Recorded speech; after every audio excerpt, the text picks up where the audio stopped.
no, that was shomen. But I know earlier we did Yokomen, Kaiten nage. Okay? So Yokomen, I want Uke to try to stay relatively square. When he throws his Yokomen, I don't want his shoulders to turn like that automatically. But most of the time, they're just going to go boom, boom, so they can hit multiple times, right? They're not going to try to throw themselves where their back or sides on you so they can get taken, right? So most of the times, they'll hit and try to come back and hit. They're going to try to keep this square as much as possible, even if they're throwing their body. But we learn it from classical Yokomen, and then later on we can throw in kind of the wild hooks in. So when it comes to the Yokomen, it still wants to look pretty square, right? It doesn't want to like turn like this. Okay? Now, in that respect, I'm actually going to do our Senryaku at an angle, which I call the rooftop Senryaku. So he comes, okay? So I'm just stepping out just a little bit, irimi, okay? Irimi.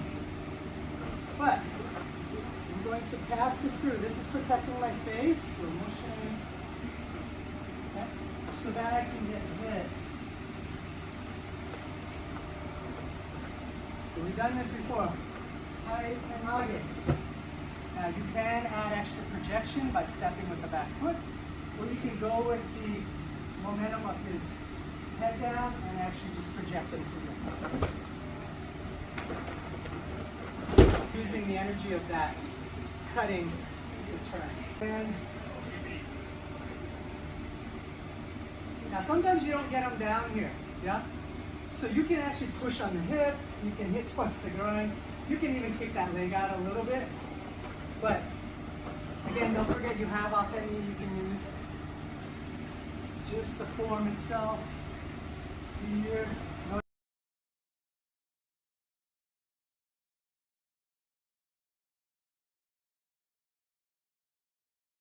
That foot a little bit this way. So I'm more stable.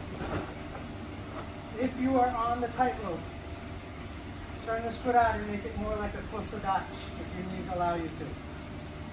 Okay, because you'll be more stable this way. If you did this and you didn't move that foot out of the way to throw, then twist it, create the kosodachi stance.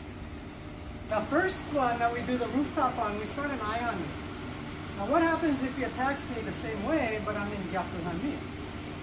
I probably don't necessarily want to do that rooftop, so I don't want to come across this way and step into the strikes from here. I might be able to retreat, but then I'm not going to be in position to do the Kaiten nage there, right? A couple of the different things that we do from this stance is this, okay? Any of those. Or you can actually just cover, and then we're here. All you're doing is covering, entering in. This is outside. What about inside? Right? So Yokomen. That's all we're doing. It's the same hand movement. Okay? And then we're just going to tuck and roll. Normally, if I have this side, I have that. I have that. Uh-oh. Or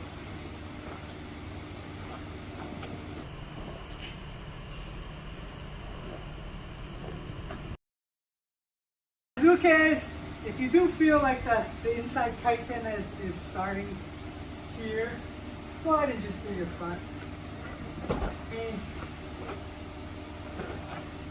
That's uchi kaiten. It's just the inside version of Kaiten nage, whereas our normal one is soto kaiten. So for those of you, uchi's inside, soto's outside. Kaiten nage, it's the same rotary throw that we always do. Yeah? So the only difference was I was in an opposite stance. Uchi kaiten is already feeling the inside.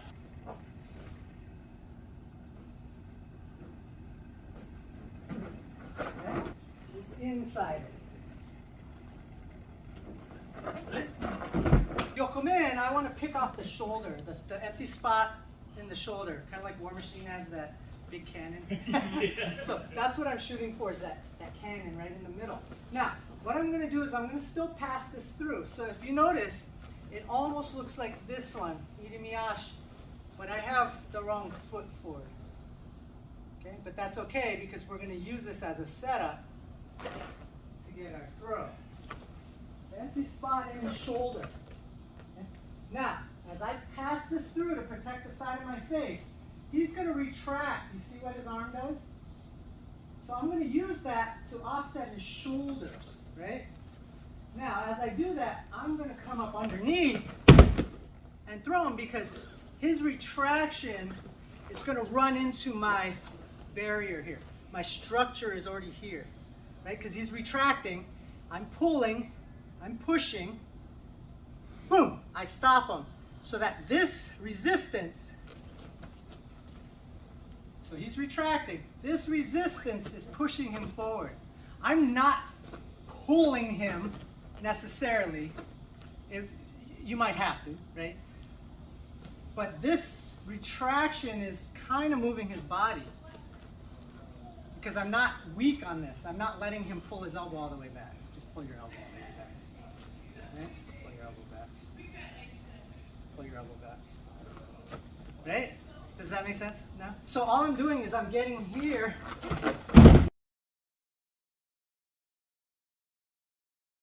throwing, using that a little bit of that structure. As he pulls himself forward, I add to that energy. Because I don't want static energy. I don't want to have to create it again. I want him to start leading me in the direction he wants to go.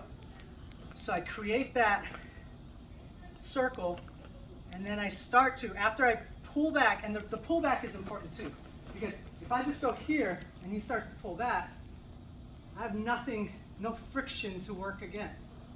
And now I'm pulling, right? So if I go here, he feels this. He wants to pull back. I'm stronger than you. So he's going to pull back and get me to follow him.